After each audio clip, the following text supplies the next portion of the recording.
Welcome to the Leo. Vaikuntha ద్వార దర్శనానికి సంబంధించి టోకెన్ల జారీ వద్ద ఆ తిరుపతిలో జరిగినటువంటి ఘటన మనందరికీ తెలుసు. అయితే చాలామంది ఇది కొండ మీద జరిగింది, తిరుమలలో జరిగింది అనుకుంటున్నారు. కానీ తిరుమలలో కొండ మీద కాదు, కింద తిరుపతిలో టికెట్లు ఇచ్చే ఆ వద్ద అయితే జరిగింది. వాస్తవానికి చాలామంది భక్తులు చెప్పింది ఏంటంటే అసలు ఈ టోకెన్లు కూడా కొండ మీద ఇచ్చేస్తే తలనొప్పి ఉండదు, మేము ఆ దేవుడిని తలుచుకుంటే అక్కడే టోకెన్లు తీసుకుందామని చెప్పి కొంతమంది చెప్పడం కూడా జరిగింది. చాలామంది అనుకుంటున్నారు ఇది తిరుమల కొండ మీద ఇది జరిగిందేమో ఈ అపచారం అనుకుంటున్నారు. బట్ తిరుమల కొండకు దీనికి సంబంధం లేదు. తిరుపతి కింద తిరుపతి పట్టణం అంటాం కదా మనం, ఆ తిరుపతి పట్టణంలో ఆ టోకెన్లు జారీ చేసే వద్ద ఈ ఘటన అయితే జరిగింది. ఇక దీనికి సంబంధించి నిన్న చంద్రబాబు గారు అయితే చాలా సీరియస్గా తీసుకున్నారు. మరొకసారి అధికారులకు, వాస్తవానికి కూటమి ప్రభుత్వం వచ్చిన కొత్తలో చంద్రబాబు గారు అధికారులు మొత్తాన్ని కూడా టైట్ చేశారు, స్క్రూ బిగించారు. దాదాపు 17 మంది ఐపీఎస్ అధికారులకు పోస్టింగ్ ఇవ్వకపోవటం, చాలామంది ఐఏఎస్ అధికారులను పక్కన పెట్టడం, కొంతమంది మీద ఆల్రెడీ కేసులు కట్టడం, ఏదైతే ఏపీఎండిసి ఎండి ఉన్నారో ఆయన కానివ్వండి, అలాగే బేవరేజెస్ కార్పొరేషన్ ఎండి వాసుదేవరెడ్డి కానివ్వండి, వెంకటరెడ్డి కానివ్వండి, వీళ్ళందరి మీద కేసులు కూడా కట్టారు. తరువాత చంద్రబాబు గారు మళ్ళీ పాలనలో పడ్డాక కొంచెం చూసి చూడనట్టు వదిలేయడంతో అధికారుల్లో నిర్లక్ష్యం మళ్ళీ కొట్టొచ్చినట్టు కనపడుతుంది. ఇక్కడ ఒకటి అర్థం చేసుకోవాలి, చంద్రబాబు గారు ఆదేశాలు ఇవ్వగలుగుతారు తప్ప ఆయన వెళ్ళి పని చేయలేరు. ఇప్పుడు మీరు దర్శనాన్ని సక్రమంగా కల్పించండి, సౌకర్యాలు కల్పించండి, భక్తులు ఇబ్బంది పడకుండా చూడండి అని ఆయన ఆదేశాలు ఇస్తారు. కానీ దాన్ని అమలు చేయాల్సింది ఎవరు? అధికారులు. అధికారులు నిర్లక్ష్యంగా ఉంటే జరిగే పరిణామాలు ఎలా ఉంటాయి అనడానికి నిన్నటి ఘటనే ఉదాహరణ. అయితే చంద్రబాబు గారు క్షణం కూడా ఉపేక్షించరా, దీని మీద ఎటువంటి విచారణ కూడా అవసరం లేకుండా చంద్రబాబు గారే స్వయంగా భక్తులతో మాట్లాడిన తర్వాత ఆయన కొన్ని విషయాలు అర్థమైంది. కొంతమంది అధికారుల నిర్లక్ష్యం వల్లే ఈ ఘటన జరిగింది, సమయస్ఫూర్తితో నిర్ణయాలు తీసుకోలేకపోవడం కూడా ఇంత భారీ ఘటన జరగడానికి ప్రధాన కారణమని నిర్ణయించినట్టుగానే కొంతమంది అధికారులను ఆన్ ది స్పాట్ సస్పెండ్ చేస్తున్నట్టు నిన్న తిరుమలలోనే ప్రకటించారు. వాస్తవానికి కొంతమందినేమో బదిలీ చేస్తున్నట్టు ప్రకటించారు. అయితే సస్పెన్షన్ కానివ్వండి, బదిలీ కానివ్వండి, మాట చెప్పినంత స్పీడ్గా రావు, కొంచెం టైం పడుతుంది, ఒక రోజు 2 రోజులు టైం పడుతుంది. కానీ చంద్రబాబు గారు దీన్ని ఎంత సీరియస్గా తీసుకున్నారో అని చెప్పడానికి ఉదాహరణ ఏంటంటే నిన్న తిరుమలలో వీళ్ళని సస్పెండ్ చేస్తున్నాము, వీళ్ళని బదిలీ చేస్తున్నామని ప్రకటించి ఆయన తిరిగి అమరావతి చేరే సమయానికి మొత్తం ఆర్డర్స్ అన్ని కూడా సీఎంఓలో రెడీ చేసి పెట్టారు. అంటే ఎంత స్పీడ్గా పనిచేశారు, వాళ్ళ మీద ఎంత స్పీడ్గా యాక్షన్ తీసుకున్నారంటే అట్లీస్ట్ మాట చెప్పిన తర్వాత 24 గంటల సమయం కూడా వాళ్ళకి ఇవ్వాల. వెంటనే బదిలీ వాళ్ళని బదిలీ చేశారు, సస్పెండ్ వాళ్ళని సస్పెండ్ చేశారు. సీఎంఓ కూడా ఆగమేఘాల మీద దీనికి సంబంధించి ఆ ఫైల్స్ కూడా సిద్ధం చేయడం జరిగింది. అంటే చంద్రబాబు గారు అప్పుడప్పుడు చెప్తుంటారు 95 సీఎం అని చూస్తారు, 95 సీఎం చూస్తారని. 95 సీఎం అంటే ఇదే. చంద్రబాబు గారు ఎంత బాగా పనిచేస్తే అంత మెచ్చుకుంటారు, అంత చనువిస్తారు. బట్ అదే సమయంలో నిర్లక్ష్యంగా వ్యవహరించిన, ప్రజలకు ఇబ్బంది కలిగేటట్టు చేసిన, అడ్మినిస్ట్రేషన్లో లోటుపాట్లు ఉన్నా ఎట్టి పరిస్థితుల్లో ఉపేక్షించడం. మీకు గతంలో మీ పెద్దవాళ్ళని అడిగితే తెలుస్తుంది, ఇప్పుడు కుర్రవాళ్ళకి తెలియకపోవచ్చు. ఒకప్పుడు చంద్రబాబు గారు ఎక్కడైనా విజిటింగ్కి వెళ్తున్నారంటే ఒకళ్ళిద్దరు సస్పెండ్. అక్కడ ఎక్కడైనా చంద్రబాబు గారు ఒక ప్లేస్కి వెళ్ళారంటే అక్కడ 2 అధికారులు వేసిపోయినట్టే. అంత చురుకుగా పనిచేసేవాళ్ళు. ఆ తర్వాత మళ్ళీ ఉద్యోగుల్లోనూ అధికారుల్లోనూ చంద్రబాబు గారు ఏదో వాళ్ళని రాచి రంపాన పెడుతున్నారనే ఒక పేరు రావడంతో తర్వాత ఆయన కూడా కొంచెం మెత్తబడి చూసి చూడనట్టు వెళ్ళిపోతున్నారు. బట్ మొన్న చెప్పారు అలా ఇప్పుడు మళ్ళీ కుదరదు, 95 సీఎం అని చూస్తానన్నారు. అన్నట్టుగానే 95 సీఎంను అయితే చంద్రబాబు గారు చూపించారు. ఈ అడ్మినిస్ట్రేషన్లో ఏదైతే లోటుపాట్లు ఉన్నట్టు గమనించారో, ఎవరైతే నిర్లక్ష్యంగా వ్యవహరించారని నిర్ధారించారో వారి మీద అయితే వేటు వేశారు. దానికి సంబంధించి స్వయంగా చంద్రబాబు గారే మాట్లాడారు. ఒకసారి ఏం మాట్లాడారో ఆయన మాటలో నిందాం. అడ్మినిస్ట్రేషన్ కూడా చాలా పర్ఫెక్ట్గా ఉండాలి, ఇంకా మానిటరింగ్ మెకానిజమ్స్ కూడా పర్ఫెక్ట్గా ఉండాలి. నాకు అందులో కొన్ని లూప్ హోల్స్ కానీ లీకేజెస్ కానీ కనపడొస్తున్నాయి. అందుకే అక్కడ ఉండే ఆఫీసర్ ఎవరైతే ఉన్నారో డిఎస్పీ రమణ కుమార్ అయితే బాధ్యత లేకుండా పనిచేశారు. అదే మరిగా హరినాథ్ రెడ్డి డైరెక్టర్ గోశాల ఒకరు, డిఎస్పీ రమణ కుమారు, అలాగే హరినాథ్ రెడ్డి గోశాలకు సంబంధించినటువంటి ఇన్ఛార్జు హరినాథ్ రెడ్డి, పోలీస్ ఒకరు అడ్మినిస్ట్రేషన్ పెడితే ఇద్దరు జరిగే అది జరగకుండా కాపాడవలసిన బాధ్యత వీళ్ళపైన ఉంది. జవాబుదారితనంతో ఉండాలి, పని చేయాలి. ఇద్దరు పని చేయలేదు, ఇద్దరిని సస్పెండ్ చేస్తున్నాం. ఎవరైతే ఆఫీసర్స్గా ఉండి ఎస్పీ సుబ్బరాయుడు గారు కానీ, ఏయూ గౌతమ్ కానీ, సివిఎస్ శ్రీగారు ముగ్గురిని తక్షణమే ట్రాన్స్ఫర్ చేస్తున్నాం. మనమంతా బాధ్యత. అలాగే సుబ్బారాయుడిని, గౌతమిని ఇద్దరిని కూడా ట్రాన్స్ఫర్ చేస్తున్నట్టు చెప్పారు. ఇక్కడ మనం వీళ్ళిద్దరి గురించి కూడా మాట్లాడుకోవాలి.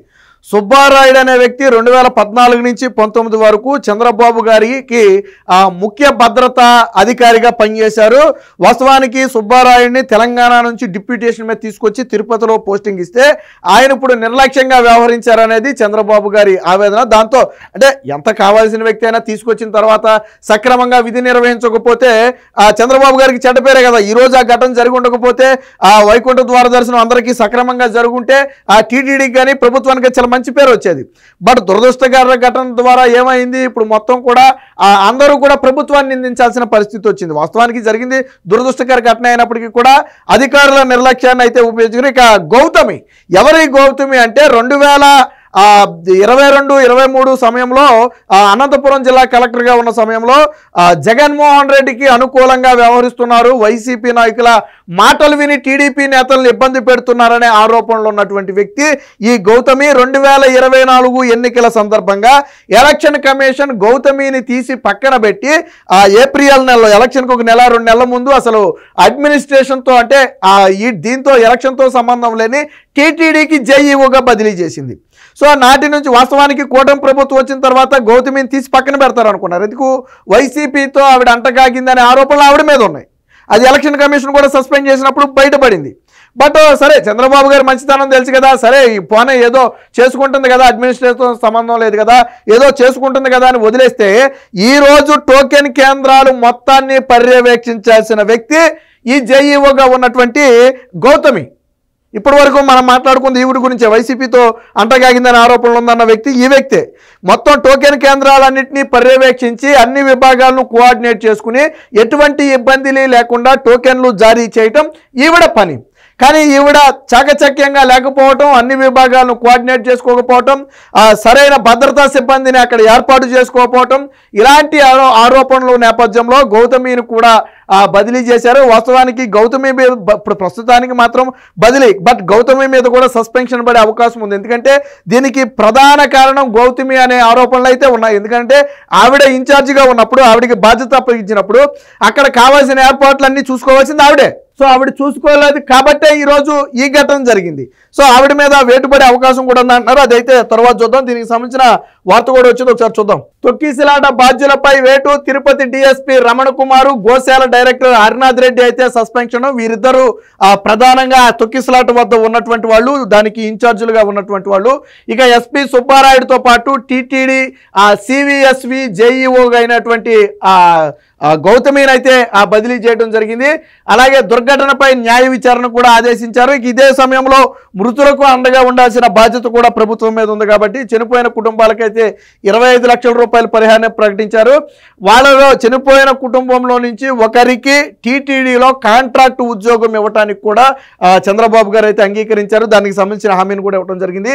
ఇక 10 రోజుల పాటు వైకుంఠ ద్వార దర్శనం అంతకు ముందు లేని సాంప్రదాయాన్ని గత 5 ఏళ్లలో తీసుకువచ్చారని చెప్పారు. సరే, ఏదైనా గత సాంప్రదాయం ఏదైనా, నిన్న కూడా మాట్లాడుకున్నాం, అసలు ఈ టోకెన్లు ఈ తొక్కిసలాట వ్యవహారం తీసుకొచ్చిందే జగన్మోహన్ రెడ్డి. సో ఇదే విషయాన్ని నిన్న చంద్రబాబు గారు కూడా చెప్పడం జరిగింది. ఇక తీవ్రంగా గాయపడిన కుటుంబాలకైతే 5 లక్షలు ఇచ్చారు, స్వల్పంగా గాయపడిన వారికి 2 లక్షలు ఇచ్చారు. ఈ రోజు ఉదయమే గాయపడిన 52 మందికి ప్రత్యేక ద్వార దర్శనాన్ని అయితే కల్పించారు. 52 మందిని టీటీడీ అధికారులు అంటే విఐపి హోదాలో వాళ్ళని తీసుకెళ్లి దర్శనం చేయించి తిరిగి బయటకైతే తీసుకొచ్చారు.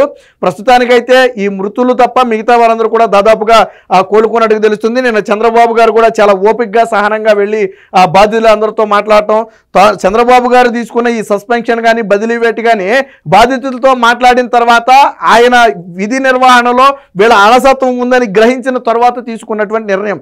ఎవరో రిపోర్ట్లు ఇచ్చేసి లేకపోతే ఇంకోటి చేసి కాదు, అక్కడ అధికారులు ఎవరైతే నిర్లక్ష్యంగా వ్యవహరించారని ఆయన గ్రహించారో వారి మీద అయితే చర్యలు తీసుకున్నారు. ఇక్కడే రాశారు చూడండి, తితిది పోలీసుల మధ్య సమన్వయ లోపమే శాపం, భారీగా భక్తులు వస్తారని తెలిసిన తగిన ఏర్పాట్లు లేవు, రద్దీని అంచనా వేయడంలో వైఫల్యం అని చెప్పి చెప్పడం జరిగింది. ఇక పవన్ కళ్యాణ్ గారు కూడా కొంచెం పోలీసులు అసత్వం ప్రదర్శించారని కొంచెం ఘాటుగానే వ్యాఖ్యానించారు.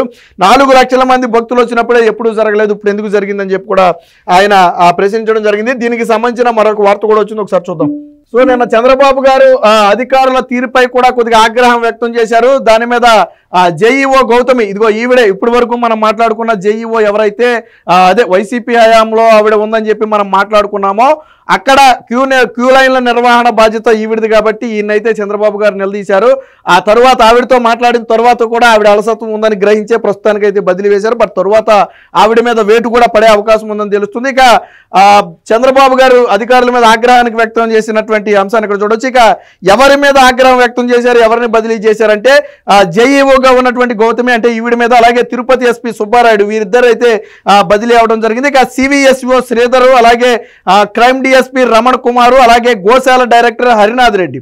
సో హరినాథ్ రెడ్డి అనే వ్యక్తి ఏళ్ల తరబడి అక్కడే పాతుకుపోయాడు. అలాంటి వ్యక్తి అంటే సాధారణంగా మీకు ఎందుకు ట్రాన్స్ఫర్లు ఉంటాయి అంటే అధికారులు ఒకే ప్లేస్లో ఎక్కువ కాలం చేస్తే వాళ్ళకి ఒక అలసత్వం అనేది ఏర్పడుద్ది, లేదా అక్కడ వాతావరణం కానీ అక్కడ పరిచయాలు కానీ ఏర్పడి అలసత్వం అనేది వస్తుంది. అందుకనే ఎక్కువ రోజులు ఉన్నవారు. బట్ హరినాథ్ రెడ్డి అనే వ్యక్తి గత ఎక్కువ కాలంగానే టీటీడీలో పనిచేస్తున్నాడు, అక్కడి నుంచి అసలు ఎటు కదలటం లేదనే ఆరోపణలు కూడా ఉన్నాయి. మొత్తంగా వీరినైతే సస్పెండ్ అయితే చేయడం జరిగింది. దీనికి సంబంధించి ఒక నివేదిక, కలెక్టర్ నివేదికలో కూడా ప్రధానంగా డిఎస్పీ ఎవరైతే మనం మాట్లాడుకున్న ఈ రమణ కుమార్ ఉన్నాడు, ఆయన నిర్లక్ష్యము, ఆయన తీసుకున్న డెసిషనే ప్రధాన కారణం అని తెలిసింది. గేటులు తెరవటం ఒకే సరే అవసరం కొద్దీ తెరిచారని ఆయన చెప్తున్నాడు, అది వేరే విషయం పక్కన పెడితే అంతమంది భక్తులు ఉన్నప్పుడు తెరిచినప్పుడు సరైన భద్రతా చర్యలు పాటించాలి. ఎందుకంటే గేట్ ఓపెన్ చేస్తే ఆటోమేటిక్గా జనం మీద పడతారు, అది అందరికీ తెలిసిందే. ఇప్పుడు 5 మంది 10 మంది అయితే ఆగుతారు, కానీ వందలు వేల మంది క్యూ లైన్లో ఉంటే ఆటోమేటిక్గా మీద పడతారు. సో ఇక్కడ జరిగింది కూడా అదే, సరైన భద్రతా చర్యలు లేకుండా గేట్లు ఓపెన్ చేయటం. అదే సమయంలో అంటే ఒకవేళ ఏదైనా జరగరాని ఘటన జరిగి తోపిసలాట జరిగితే ఎటువంటి డెసిషన్లు తీసుకోవాలి, వారిని ఎలా నియంత్రించాలి, అవసరమైతే వెంటనే క్యూ లైన్లోకి మళ్ళించున్నా కానీ ఈ ఘటన జరిగేది కాదని చెప్పి చెబుతున్నారు. సో ఆ నిర్ణయం కూడా వాళ్ళు తీసుకోవాలి. సో ఇలాంటి అనేక అంశాలతో అక్కడ కలెక్టర్ అయితే వెంకటేశ్వర్, ఎవరైతే ఎస్ వెంకటేశ్వర్ తిరుపతి కలెక్టర్ ఉన్నాడో ఆయన అయితే చంద్రబాబు గారికి సీఎంఓకి ఒక నివేదికనైతే తయారు చేసి చెప్పడం జరిగింది. సో జేఈఓ గౌతమిపై ఆగ్రహం. జేఈఓగా ఉన్న గౌతమి నాటి వైసీపీ పాలకులకు అనుకూలంగా వ్యవహరించారు. దీంతో అనంతపురం కలెక్టర్గా ఉన్న ఆమెను ఎన్నికల కమిషన్ గత ఏడాది ఏప్రిల్లో టీటీడీ జేఈఓగా బదిలీ చేసింది. వాస్తవానికి కూటమి అధికారంలో వచ్చిన తర్వాత ఆమెను ఇక్కడి నుంచి బదిలీ చేస్తారని భావించారు. గౌతమి మాత్రం అదే పదవిలో కొనసాగుతున్నారు. తాజాగా తిరుపతిలో ఏర్పాటు చేసిన టోకెన్ జారీ కేంద్రాల బాధ్యతను టీటీడీ ఈఓ ఈమెకు అప్పగించారు. భక్తులు పెద్ద సంఖ్యలో కేంద్రాలకు వస్తున్నా ఉన్నతాధికారులకు సరైన సమాచారం ఇవ్వలేదని సీఎం ఆగ్రహం వ్యక్తం చేశారు. పరిస్థితి చేయి దాటిపోయే ప్రమాదం ఉందని భావించినప్పుడు టోకెన్ల జారీ ప్రక్రియ ఎందుకు ప్రారంభించలేదని చెప్పి ప్రశ్నించారు. మొత్తంగా ఆ జేఈఓ పాత్ర, గౌతమి పాత్ర అయితే స్పష్టంగా కనపడుతుంది. ఇక్కడ చంద్రబాబు గారు అడిగింది 2 ప్రశ్నలు. పరిస్థితి తీవ్రత ఎక్కువ ఉన్నప్పుడు ఉన్నతాధికారులకు సమాచారం ఇవ్వాలి, ఈఓకో లేదా చైర్మన్కో సమాచారం ఇస్తే తదుపరి ఏం చర్యలు తీసుకోవాలంటే వాళ్ళకి ఇన్స్ట్రక్షన్ ఇస్తారు. లేదా పరిస్థితి అదుపు దాటుతుంది, జనం పెరిగిపోతున్నారు, ఇక మనం కంట్రోల్ చేయలేము అన్నప్పుడు టోకెన్ల జారీ ప్రారంభించేస్తే ఆటోమేటిక్గా కొంచెం ఫ్రీ అయిపోద్ది. సో అది కూడా చేయలేదు. సో ఈ రెండింటి మీద చంద్రబాబు గారు అయితే ప్రశ్నించారు. ఆ తర్వాత ఆవిడ మీద అయితే వేటు వేయడం జరిగింది. మొత్తంగా చంద్రబాబు గారు మాత్రం ఎటువంటి పరిస్థితుల్లో ఎటువంటి అధికారినైనా ఉపేక్షించే పరిస్థితి లేదని చెప్పి దీని ద్వారా అయితే ఒక సంకేతం ఇచ్చారు. ఏది ఏమైనా జరగరాని ఒక దుర్ఘటన జరగడంతో అదొక మచ్చలాగా మారిపోయింది. బట్ బాధితులను ఆడుకోవడానికి ప్రభుత్వం అండగా ఉంటుందని నిన్న విలేకరుల సాక్షిగా చంద్రబాబు గారు అయితే హామీ ఇచ్చారు. Please subscribe to Leo news for more videos.